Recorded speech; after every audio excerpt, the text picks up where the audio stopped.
میرے پیارے آقا صلی اللہ تعالی علیہ وسلم کے پیارے دیوانوں، ذکر کسے کہتے ہیں؟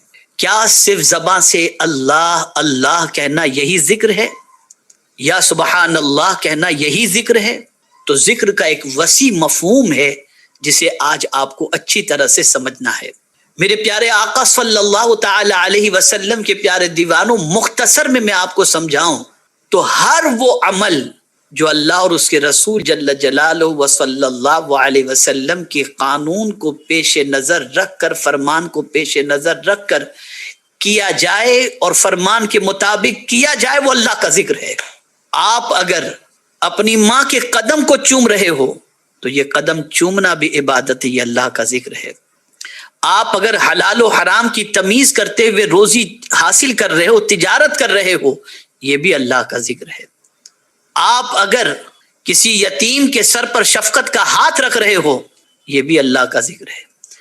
آپ کسی یتیم کے مال کو غصب نہیں کر رہے ہو، یہ بھی اللہ کا ذکر ہے۔ آپ اپنے آپ کو گناہوں سے بچا رہے ہو، یہ بھی اللہ کا ذکر ہے۔ آپ اگر اپنے ماں باپ کے ساتھ حسن سلوک کر رہے ہو، یہ بھی اللہ کا ذکر ہے۔ ذکر سے مراد یاد ہے۔ اب ہر کام کرنے سے پہلے آپ اس تصور میں ڈوب جاتے ہو کہ یہ کام میرے مولا کو ناراض تو نہیں کرے گا اور اس کام سے مولا کی خوشنودی تو حاصل ہوگی، یہ تصور کر کے کوئی کام کرنا، یہ اللہ کا ذکر ہے، اللہ کی یاد ہے۔ صحابہ کرام علیہم الرضوان کی حیات طیبہ کا آپ مطالعہ کریں تو وہ ہر کام کے اندر اللہ عز و جل کو اور اس کے رسول صلی اللہ علیہ وسلم کے حکم کو پیش نظر رکھتے تھے اور اس تصور میں ڈوبے ہوئے رہتے تھے کہ کوئی کام ایسا ہونے نہ پائے جو اللہ اور اس کے رسول جل جلالہ و صلی اللہ علیہ وسلم کے ارشاد کے خلاف ہو۔ میرے پیارے آقا صلی اللہ تعالی علیہ وسلم کے پیارے دیوانوں، اگر اس طریقے سے کوئی اپنے مولا کو یاد کرتا ہے اور مولا کے ذکر میں لگا رہتا ہے تو یہ بات اچھی طریقے سے ذہن میں رکھیں کہ کامیابی کی ضمانت میرے کریم نے اپنی کتاب کے اندر فرمائی ہے، کامیابی کی بشارت فرمائی ہے، وَاذْكُرُوا اللَّهَ كَثِيرًا لَعَلَّكُمْ تُفْلِحُونَ، اللہ کا ذکر کثرت سے کرو تاکہ تم کامیابی سے ہمکنار کیے جاؤ۔ صحابہ کرام علیہم الرضوان کیوں کامیاب تھے؟ قلت تعداد، قلت اسلحہ، قلت خوراک، قلت لباس، ان ساری چیزوں کے باوجود وہ کامیاب کیوں تھے؟ وجہ یہی تھی، ان کی زبان پر اللہ کا ذکر تھا اور وجود سے اللہ کی یاد کی گواہی ان کا وجود دیتا ہوا دکھائی دیتا تھا۔ ان کے اٹھنے والے ہر قدم سے یہ بات سمجھ میں آتی تھی، یہ قانون الہی کے مطابق ہے۔ میرے پیارے آقا صلی اللہ تعالی علیہ وسلم کے پیارے دیوانوں، حضرت ابو درداء رضی اللہ تعالیٰ عنہ سے روایت ہے کہ تاجدار کائنات صلی اللہ علیہ وسلم نے ارشاد فرمایا، کیا میں تم کو یہ خبر نہ دوں کہ تمہارے رب کے نزدیک تمہارا کون سا عمل سب سے اچھا، سب سے پاکیزہ اور سب سے بلند درجے والا ہے، اور جو تمہارے سونے اور چاندی کو صدقہ کرنے سے بھی زیادہ اچھا؟ صحابہ کرام نے عرض کیا، یا رسول اللہ صلی اللہ علیہ وسلم وہ کون سا عمل ہے؟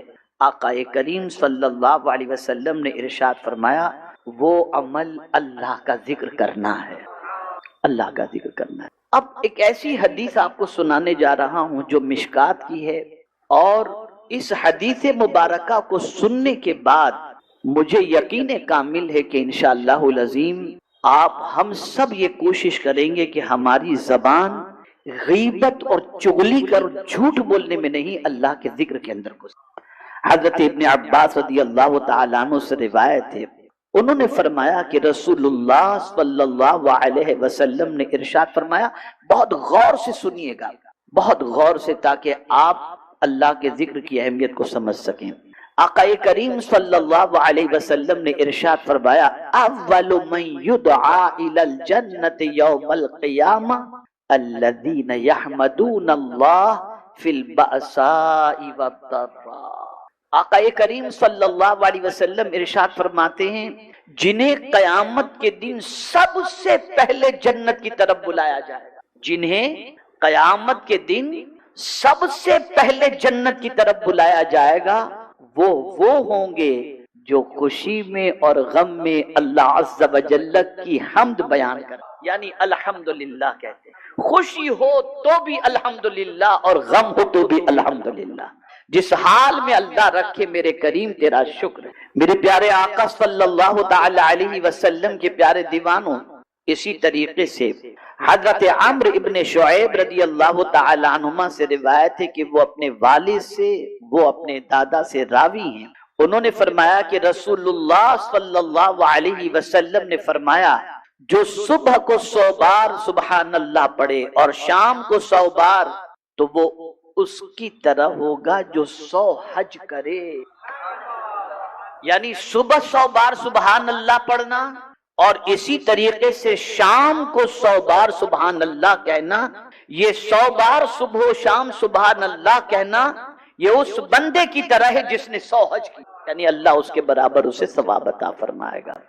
اور جو صبح کو 100 بار الحمدللہ پڑھے اور 100 بار شام کو تو اس جیسا ہوگا جو اللہ عز و جل کی راہ کے اندر 100 گھوڑے خیرات کرے، 100 گھوڑے خیرات کرے، یعنی 100 گھوڑے خیرات کرنے کے برابر اللہ اس بندے کو ثواب عطا فرماتا ہے جو صبح کو 100 بار الحمدللہ کہے اور شام کو 100 بار الحمدللہ کہے۔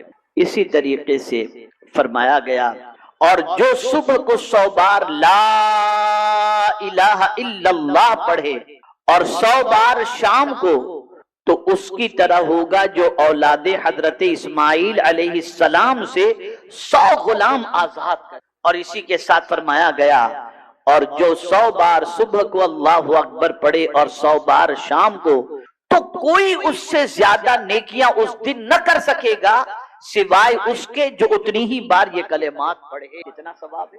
اب یہاں ایک تھوڑا سا کریکشن کر دوں، اگر کوئی یہ تصور کرتا ہو کہ چلو 100 بار سبحان اللہ صبح پڑھ لیں، 100 بار سبحان اللہ شام کو پڑھ لیں تو 100 حج کرنے کا ثواب مل جائے گا، تو لاکھوں روپے خرچ کرنے کی ضرورت ہی کیا ہے، حج تو ہو جائے گا۔ تو حج کا ادا کرنا اور ہے اور ثواب کا ملنا اور ہے۔ جیسے مثال کے طور پر کوئی ڈاکٹر نے آپ سے کہہ دیا، کسی طبیب نے آپ سے کہہ دیا کہ یار صبح کو آپ 4 منقع کھا لو، 5 منقع کھا لو یا 5 بادام کھا لو، تو آپ کو جو ہے یہ 5 بادام جو ہے نا یہ 3 روٹی جیسی طاقت آپ کو عطا کر دے گا۔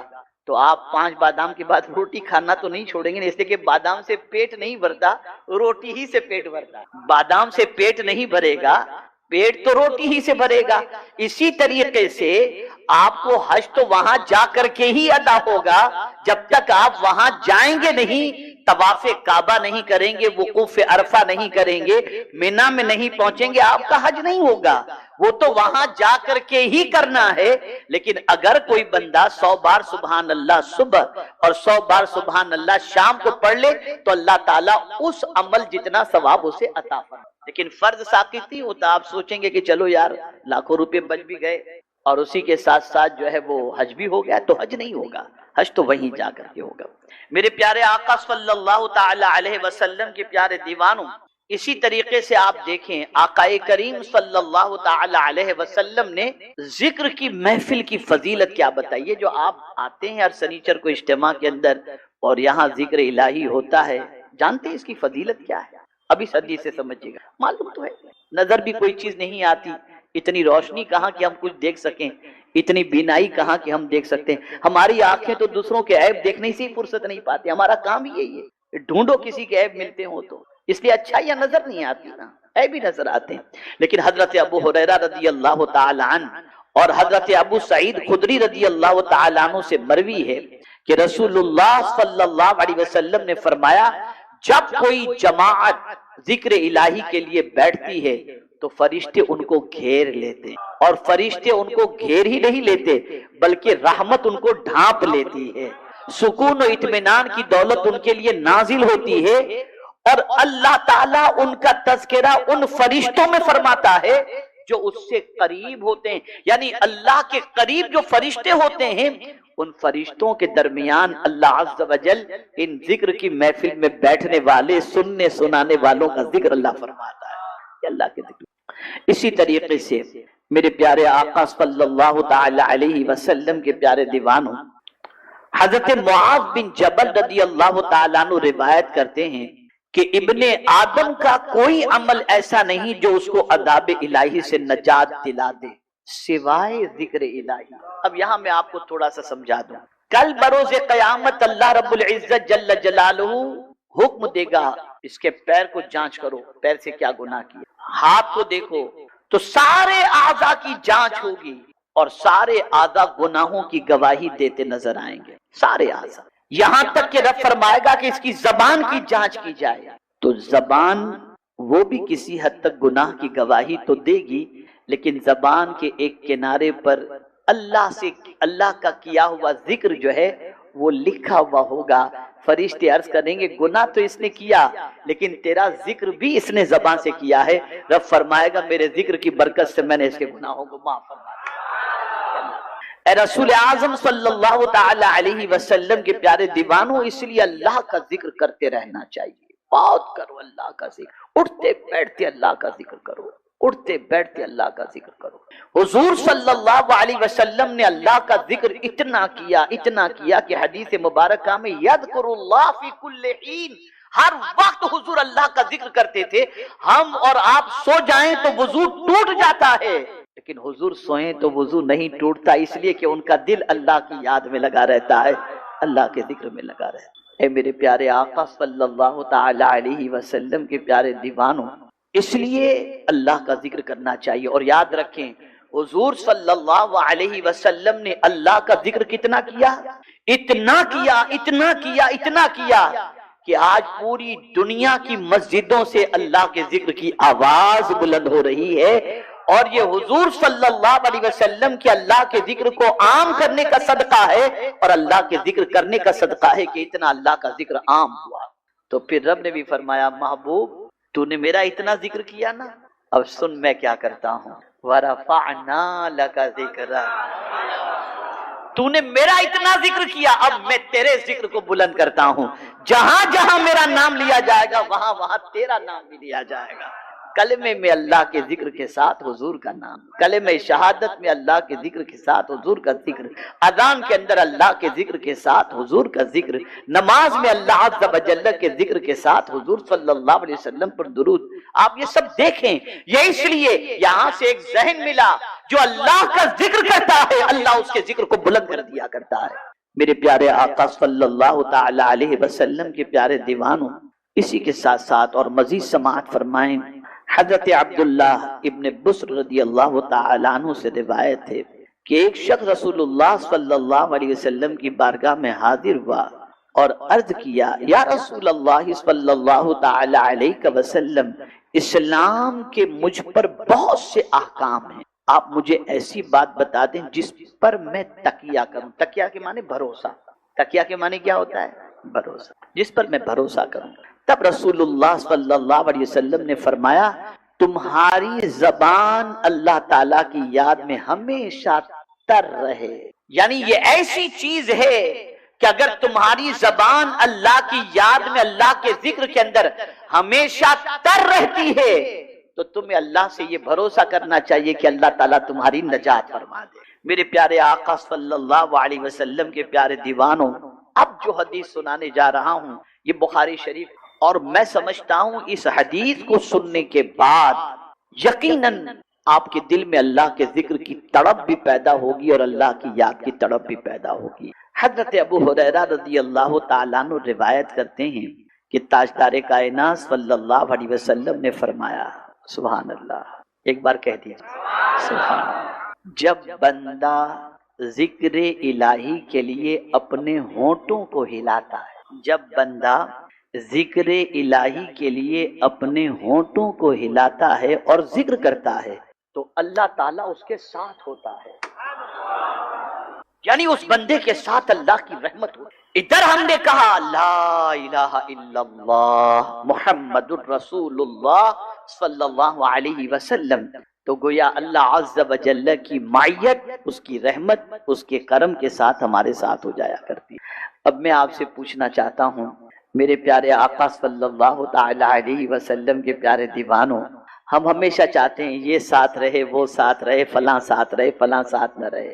جنگل میں چلے گئے کوئی ساتھ نہیں، بیابان میں چلے گئے کوئی ساتھ نہیں. بہت سارے ایسے سفر ہوتے ہیں جس میں انسان تنہا ہوتا ہے، بلکہ یوں سمجھ لیں کہ قبر میں گئے تو تنہا گئے، کوئی ساتھ نہیں. لیکن اگر کوئی اللہ کے ذکر سے اپنی زبان کو تر رکھتا ہے اور اپنے ہونٹوں کو اللہ کے ذکر کے لیے ہلاتا ہے اور اللہ کا ذکر کرتا ہے تو اللہ کی معیت، اس کی رحمت ہمارے ساتھ ہوا کرتی ہے، اس کا کرم ہمارے ساتھ ہوا کرتا ہے۔ اب اس کو میں قرآن کی روشنی میں، میدان جنگ ہے اور جنگ کے میدان کے اندر بظاہر ہمارے پاس اسباب کی قلت ہے اور ایسا محسوس ہوتا ہے کہ ابھی ہم شکست کھا جائیں گے اور کامیابی ہم سے منہ موڑ لے گی، تو اب قرآن اس کے بارے میں کامیابی کا کون سا نسخہ عطا کرتا ہے؟ سنیں، اللہ فرماتا ہے یا ایھا الذین آمنوا اذا لقیتم فئۃ، اے ایمان والو جب تمہارا دشمنوں سے مقابلہ ہو، ملاقات ہو جائے تو کیا کرو؟ فاثبتوا واذکروا اللہ کثیرا لعلکم تفلحون، ثابت قدم رہو اور اللہ کا ذکر کثرت سے کرو، اللہ تمہیں کامیابی عطا فرمائے۔ اور کوئی خوشی ایسی نہیں جس میں اللہ کا ذکر نہ رکھا گیا ہو، اور کوئی غم ایسا نہیں جس میں اللہ کا ذکر نہ رکھا گیا ہو۔ خوشی ہے عید کی، زائد 6 تکبیریں پڑھو، ہر نماز کا معاملہ جدا ہے، لیکن آپ کو خوشی اللہ نے دی 6 مرتبہ زیادہ تکبیریں کہو۔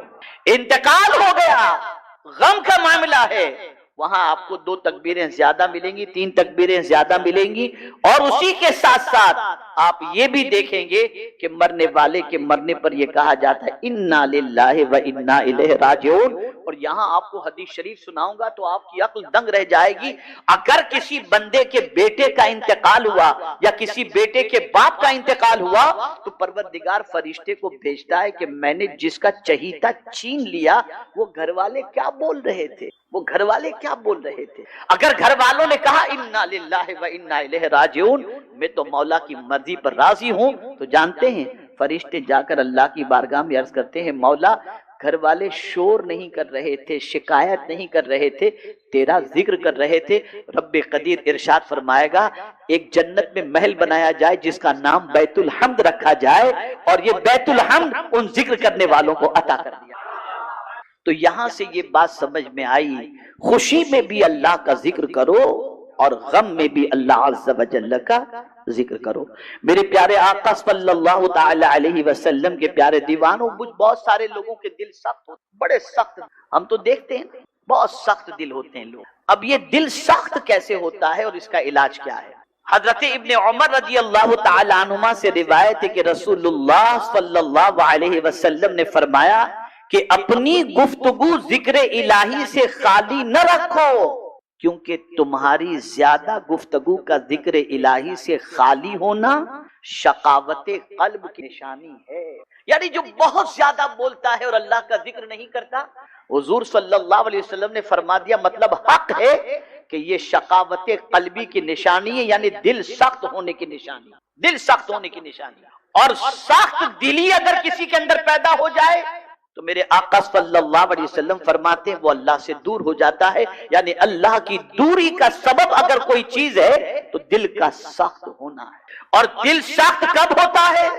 جب انسان بے پناہ باتیں کرتا ہو لیکن اللہ کے ذکر سے اس کی زبان خالی ہو تو اللہ تعالیٰ اس کے دل کو شقاوت سے بھر دیتا ہے۔ شقاوت قلبی کی یہ نشانی ہے، سخت دلی کی نشانی ہے۔ یہ ترمذی شریف کی حدیث ہے۔ میرے پیارے آقا صلی اللہ تعالی علیہ وسلم کے پیارے دیوانوں، اب بخاری شریف کی ایک اور حدیث مبارکہ آپ سماعت فرمائیں۔ حضرت ابو ہریرہ رضی اللہ تعالیٰ عنہ نے ایک مرتبہ تاجدار کائنات صلی اللہ علیہ وسلم سے پوچھا یا رسول اللہ صلی اللہ تعالی علیہ وسلم، قیامت کے دن آپ کی شفاعت کا حقدار کون ہوگا؟ اب میں تو کہتا ہوں، میں تو سوالات میں نے دیکھا صحابہ کے کئی موقع کے سوالات، مجھے یہ سوال کہیں نظر نہیں آیا کہ کسی صحابی نے پوچھا ہو کہ حضور مالدار بننے کا کوئی نظر۔ مولانا بیٹھے ہوئے بتائیں گے شاید کوئی نظر سے ان کی حدیث گزری ہو۔ تو فکر تھی تو آخرت کی اور فکر تھی تو قیامت، بس وہی پوچھتے رہتے تھے، ایسا ہی سوال ان کا ہوتا ہے۔ اور ایسے سوال وہی کر سکتا ہے جو اچھوں کی صحبت میں، ورنہ پتہ نہیں کیسے کیسے بے ڈھنگے سوال کرتے ہیں لوگ۔ حضرت امام اعظم ابو حنیفہ رحمۃ اللہ تعالی علیہ کی محفل میں کچھ لوگ آتے تھے، اچھے اچھے سوالات کرتے تھے، لیکن ایک بندہ آتا تھا بیٹھتا تھا کچھ پوچھتا ہی نہیں تھا۔ تو ایک دن امام اعظم ابو حنیفہ علیہ الرحمہ نے اس سے پوچھا تم کیوں کچھ سوال نہیں کرتے؟ تو کہا ٹھیک ہے حضور ایک سوال کرتا ہوں، اگر سورج ڈوبے ہی نہیں کہا تو چپ ہی رہے وہی بہتر ہے، تو چپ ہی رہے وہی بہتر۔ تو کچھ ایسے بے ڈھنگے سوالات ہوتے، ٹھیک ہے طلبہ موجود ہے اچھی تعداد میں ان سے کہوں گا اپنے اساتذہ سے آپ سوالات کیے۔ العلم کنز و مفتاح السؤال، علم ایک خزانہ ہے اور چابی اس کی یہ ہے کہ آپ سوال کرو تاکہ اس چابی سے خزانے کا تالا ٹوٹے کھلے اور آپ علم کی دولت سے مالا مال ہو جائے۔ اب صحابہ نے بھی سوال کیا، سوال کا انداز بھی سمجھیے آپ تاکہ سوال کرنے کا ڈھنگ بھی سمجھ میں آئے۔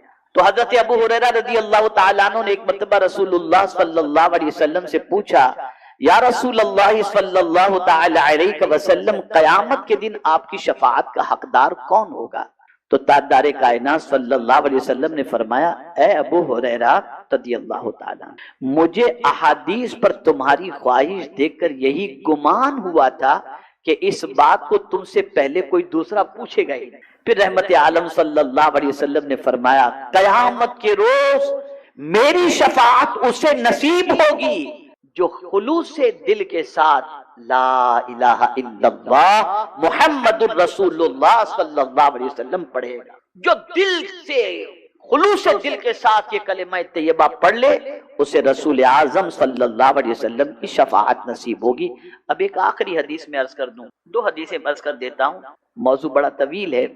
موت کے وقت عالم سکرات میں کلمہ طیبہ نصیب ہونا موت کی سختیوں کو دور کر دیتا، کلمہ پڑھنے سے خاتمہ ایمان پر ہوتا ہے، جان آسانی سے نکل جاتی ہے۔ حضرت یحییٰ ابن طلحہ ابن عبداللہ رضی اللہ تعالی عنہم سے روایت ہے کہ حضرت طلحہ رضی اللہ تعالی عنہ کو افسردہ دیکھ کر لوگوں نے کہا کیا بات ہے؟